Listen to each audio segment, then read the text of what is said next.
नमस्कार प्रेक्षकांनो, मालिकांची दुनिया या चॅनलमध्ये तुमचे स्वागत आहे. घरोघरी मातीच्या चुली या मालिकेमध्ये आपण बघणार आहोत की आता जानकी मात्र सगळ्या लेडीज लोकांशी बोलत असते. तेव्हा त्या म्हणतात की खरंच तुम्ही बोलवलं म्हणून आम्ही आलो, आणि ती मात्र त्यांचे आभार मानते की तुम्ही माझ्या एका शब्दावर इथे आलात. इकडे मात्र सगळ्याजणी एकमेकींशी बोलतच असतात. तर दुसरीकडे मात्र आता ऋषिकेश ओवीला विचारतो, काय ग ओवी, आज होमवर्क वगैरे नाही का, खेळत बसली आहे? तर तेव्हा ती म्हणते, बाबा आज शाळाच नव्हती म्हणून तर होमवर्क नाही ना, म्हणून तर सकाळी बाहेर गेले होते. तर तेव्हा ऋषिकेश म्हणतो, बाहेर कुठे, आईबरोबर पावडर विकायला? तर तेव्हा ती म्हणते, नाही हो बाबा, आजीला भेटायला गेले होते. हे ऐकल्यावर आता ऋषिकेश संतापाने उठून उभा राहतो, आणि तेव्हा तो विचारू लागतो. तर आता मात्र ओवी रडू लागते, आणि ती म्हणते की मला भेटली नाही पण आजी, कारण मला ऐश्वर्या आंटीने हाताला धरून घराच्या बाहेर काढलं, आणि घडलेला सगळा प्रकार आता ती ऋषिकेशला सांगते. आता मात्र ऋषिकेशचा प्रचंड संताप होतो, आणि तो तिला जवळ घेऊन म्हणतो, बाळा, यात तुझी चूक काही नाही. मी तुझ्यावर नाराज नाही. आणि मनातल्या मनात म्हणतो, पण ज्यांची चूक आहे ना त्यांना मात्र मी आज सोडणार नाही. असं म्हणून तो प्रचंड रागामध्ये असतो. दुसरीकडे मात्र तिथे सयाजी पोचतो, आणि आता लगेचच सगळ्या माणसांना म्हणू लागतो की बघा ही बाई कशी घर फोडते आहे. तुमच्या घरामध्ये आज भांडणं होणार बघा. तर लगेचच आता जानकी उत्तर देते, हो ना, मी नाहीये फितूर. घरं मी फोडत नाही. ते काम करायला ती ऐश्वर्या आहे की तिथं. तिला सगळी ट्रेनिंग भेटलेली आहे, कसं घर फोडायचं, कसं माणसं तोडायची, कशी कुटुंब तोडायची, असं सगळं आता जानकी सगळ्यांसमोर सयाजीला ऐकवते. त्यामुळे सयाजी मात्र आता त्याची नजर खाली घेतो. त्यानंतर मात्र सयाजी पुढे म्हणू लागतो, तुम्ही काय ऐकत बसलाय यांचं? आता हे सगळं तुमच्या बायकांना असंच भरवणार आणि सगळे तुम्ही त्यांचं ऐकणार का? तेव्हा मात्र आता सगळे पुरुष म्हणू लागतात की चला घरी आपापल्या, काय गरज नाही ह्यांचं ऐकायचं. तेव्हा मात्र बायका म्हणू लागतात की जानकीताई आणि ऋषिकेश दादा एकदम बरोबर म्हणत आहे, आम्ही त्यांच्या बाजूने आहे, आणि तुम्ही पण पटवून घ्या. इकडे मात्र जानकी सांगते, शेतकरी त्यांचा भाव बरोबर बाजारामध्येच घेणार. तुमच्यासारख्या मधल्या मधले जे कमिशन घेतात त्यांना मात्र आता आम्ही बाजूला करणार. इकडे मात्र सयाजी म्हणतो, इतकं सोपं नाहीये ते, वाटतं ना? तर मग बघ. तेव्हा मात्र आता जानकी म्हणते, हो, मला तर वाटतच आहे, आणि वाटत असेल तर तुम्ही मला अडवून दाखवा. दुसरीकडे मात्र आता सुमित्राला फार वाईट वाटत असतं की ओवीला घराच्या बाहेर काढलं. तेवढ्यात तिथे सौमित्र येतो, आणि आई, तुझी चूक तुला समजते आहे, हीच खूप मोठी गोष्ट आहे. मी तर आत्ताही म्हणतो वेळ गेलेली नाही. जानकी बहिणीला आणि दादाला मानाने या घरी बोलव. तेव्हा मात्र आता तिथे बसलेले नाना सुद्धा सुमित्राला खुणवतात आणि म्हणतात की अगदी योग्य म्हणतो आहे सौमित्र, त्याचं म्हणणं ऐक. तर तेव्हा आता सुमित्रा म्हणते, नाही, मी असा तडकाफडकी निर्णय घेऊ शकत नाही, कारण की यांच्या जीवावर बेतलेलं, तू इथे नव्हता, तुला माहित नाही. तेव्हा आता पुन्हा नाना डोक्याला हात लावून घेतात. त्यानंतर सुमित्रा म्हणते, जोपर्यंत ती निर्दोष सिद्ध होत नाही तोपर्यंत मी कुठलाही निर्णय घेऊ शकणार नाही. आणि आता तर ऋषिकेशला समजलं आहे की ओवीसोबत काय घडलं आहे, त्यामुळे तर तो या घरामध्ये येणं शक्यच नाही. तर आता सौमित्र म्हणतो, दादाला कसं तयार करायचं हे मी बघतो, पण तू आता फक्त तुझ्या मनाचं ऐक. लोक काय सांगतात त्याच्यावर विश्वास ठेवू नको, एवढं फक्त तू कर.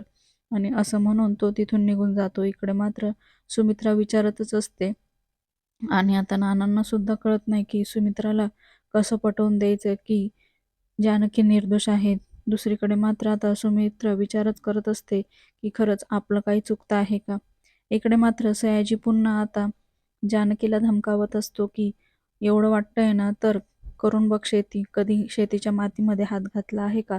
कधी नांगर ओढला आहे का? तुला काय कळणार या गोष्टी?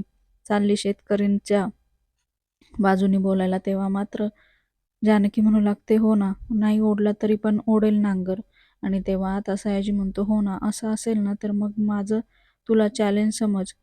मला शेती करून दाखव, नांगर ओढून दाखव, तेव्हा मग मी या समितीमधनं बाजूला होईल, शेतकऱ्यांमधनं एकदमच बाजूला होऊन जाईल, कधीच मध्ये पडणार नाही.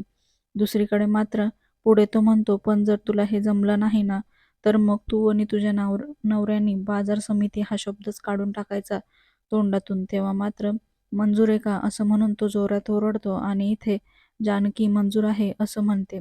दुसरीकडे ऐश्वर्या मात्र सारंगला सांगत असते की आपला आता हा बिझनेस तुम्ही सांभाळायचा आहे, आणि ऋषिकेश दादाचं पूर्ण नावच पुसून टाकायचं, कारण आता तुम्ही तुमचं नाव इथे पुढे न्यायचं आहे, आणि तुम्हाला काही अडलं तर मी आहेच, आणि माझे डॅडा पण आहे, तुम्ही कशाला काळजी करता, असं म्हणून ती त्याला समजावत असते. तेव्हा मात्र तो तिच्या होला हो करतो. तुम्ही सांगाल तसंच मी सगळं करेल असं म्हणून तो तिच्याशी बोलत असतो. दुसरीकडे मात्र आता ऋषिकेशचा आवाज ऑफिसमध्ये आल्याने डायरेक्टच सारंग म्हणतो, दादाचा आवाज येतो आहे. इकडे मात्र त्याला वॉचमॅन आणि स्टाफ अडवू लागतात, दादा ऐका ना. पण तरी पण ऋषिकेश मात्र बाजूला हो, अजिबात मध्ये पडायचं नाही असं सांगून सगळ्या स्टाफला बाजूला सारत आता तो सारंगच्या कॅबिनपर्यंत पोहोचतो. इतक्यात मात्र सारंगच्या कॅबिनमध्ये आता ऋषिकेश डायरेक्ट घुसतो आणि जोरात सारंग म्हणून आवाज देतो. तेव्हा मात्र आता सारंग आणि ऐश्वर्या प्रचंड घाबरते. आता ऋषिकेश मात्र सारंगवर धावून जातो आणि तेव्हा त्याला म्हणतो, काय रे सारंग, माझ्या पोरीचा एवढा अपमान झाला तेव्हा काय तुझी वाचा गेली होती का? आणि असं म्हणून तो आता त्याची कॉलर पकडतो. इकडे सारंग म्हणतो, दादा माझे एकदा ऐकून तरी घे. परंतु ऋषिकेश काही ऐकायला तयार नसतो आणि आता त्याला खूपच बोलतो. त्यानंतर तो म्हणतो, एक जरी शब्द तोंडातून काढला तर मुस्काड फोडून टाकेल आज. अजिबात तोंडातून एकही शब्द काढायचा नाही. एवढा माज आलाय व्हय तुला? माझ्या बायकोचा तर अपमान केलाच आहे तुझ्या या बायकोनी, पण माझ्या पोरीच्या सुद्धा मागे लागली आहे का? तेव्हा मात्र आता घाबरलेली ऐश्वर्या सोडा त्यांना म्हणून बोलत असते. परंतु आता अजिबातच ऋषिकेश तिच्याकडे लक्ष देत नाही. इकडे सारंग मात्र आता खूप घाबरलेला असतो. कारण आता ऋषिकेश प्रचंड चिडलेला असतो. कारण आता इथे ओवीचा प्रश्न असतो. जानकीसाठी तर तो इतक्या दिवस शांत बसलेला असतो, परंतु ओवीमुळे आता तो खूपच संतापलेला असतो. त्यामुळे तो आता सारंगला खूपच सुनावतो. त्यानंतर तो आता ऐश्वर्याकडे बघतो आणि त्यानंतर म्हणतो, का गं बेशरम बाई, तुला लाज तरी वाटते का? आणि तू कुठल्या हाताने माझ्या पोरीला हात लावलास ग? तुझी लायकी तरी आहे का तिला हात लावायची? यापुढे जर माझ्या पोरीच्या वाटेला गेली ना, तर लक्षात ठेव, माझ्या बायकोच्या कपाळी खोटं नाणं लावून तुझं समाधान झालं नाही का? आता माझ्या पोरीच्या मागे लागलीत. याद राख, जर परत माझ्या पोरीच्या नादी लागलीस तर. आणि इतक्यातच ऐश्वर्या खूप घाबरते आणि ती सारंगला आवाज देऊ लागते. तर सारंग पुन्हा, दादा ऐक तरी असं म्हणतो. तर तेव्हा ऋषिकेश पुन्हा त्याच्याकडे जातो आणि पुन्हा आता त्याच्या अंगावर धावून जातो. इकडे मात्र आता पुन्हा ऐश्वर्या खूपच घाबरून जाते की आज मात्र ऋषिकेशचं हे भयानक रूप बघून सारंग आणि ऐश्वर्या दोघेही घाबरतात. त्यामुळे आता ते ऋषिकेशला अडवू शकत नाही आणि कुठलाही स्टाफ मेंबरही ऋषिकेशला तिथे अडवू शकत नाही.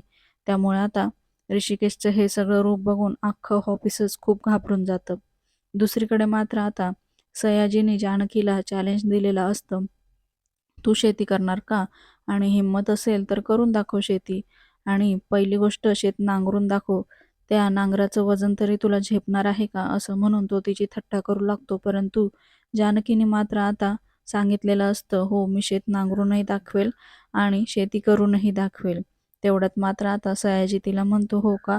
मग एवढा असेल ना, तर आता मी चॅलेंजेस लावतो. तर तेव्हा आता सगळ्यांसमोर सयाजी तिला चॅलेंज देतो. त्यानंतर मात्र आता जानकीसुद्धा त्याचं चॅलेंज स्वीकारते आणि ठीक आहे असं सांगते. आणि आता येणाऱ्या भागात आपल्याला बघायला मिळेल की आता जानकी आणि ऋषिकेश दोघंही मिळून सयाजीचं हे चॅलेंज पूर्ण करणार आणि शेती नांगरून दाखवणार आहे.